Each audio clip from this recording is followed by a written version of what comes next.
அண்மை செய்தியை நாம் பார்த்து கொண்டிருக்கிறோம். தமிழ்நாட்டில் 6 மருத்துவக் கல்லூரிகளுக்கு தேசிய மருத்துவ ஆணையம் அனுமதி அளித்துள்ளது. அதனை அண்மை செய்தியாக பார்க்கிறோம். தமிழ்நாட்டில் புதியதாக 6 மருத்துவக் கல்லூரிகளுக்கு தேசிய மருத்துவ ஆணையம் ஒப்புதல் அளித்துள்ளதாக அண்மை தகவல் வெளியாகியுள்ளது. விவரங்களை செய்தியாளர் செலினா வழங்க கேட்கலாம். செலினா, தமிழ்நாட்டில் 6 மருத்துவக் கல்லூரிகளுக்கு ஒப்புதல் அளிக்கப்பட்டுள்ளது. எங்கெங்கு இது தொடங்கப்பட இருக்கிறது? விவரங்கள் என்ன?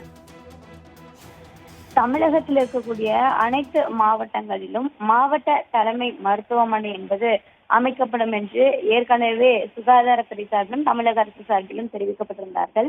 அப்படி மருத்துவமனை இல்லாத இடங்களுக்கு மருத்துவமனை அமைப்பதற்காக ஒன்றிய அரசிடம் ஏற்கனவே அனுமதி கேட்கப்பட்டிருந்தது. 11 மருத்துவ கல்லூரிகள் என்பது புதிதாக தொடங்கப்பட்டிருந்த நிலையிலும் 6 இடங்களில் மருத்துவக் கல்லூரிகள் என்பது இல்லாமல் இருந்தது. இந்த நிலையில் தற்பொழுது புதிதாக 6 மருத்துவக் கல்லூரிகள் அமைப்பதற்காக தேசிய மருத்துவ ஆணையம் என்பது அனுமதி என்பது வழங்கப்பட்டிருக்கிறது.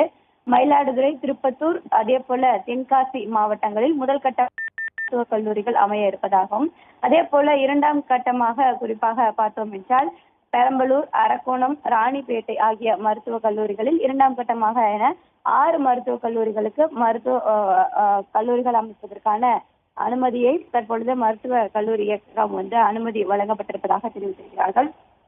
தமிழகத்தில் இருக்கக்கூடிய அனைத்து இடங்களிலுமே மருத்துவ கல்லூரி தலைமை மருத்துவமனை என்பது வேண்டும் என்பதற்காக தொடர்ச்சியாக மத்திய அரசிடம் தமிழக அரசு என்பது கோரிக்கை வைக்கப்பட்டிருந்த நிலையில் தற்பொழுது 6 மருத்துவக் கல்லூரிகள் புதிதாக அமைப்பதற்கான அனுமதியை வழங்கப்பட்டிருக்கிறது. விவரங்களுக்கு நன்றி செலினா.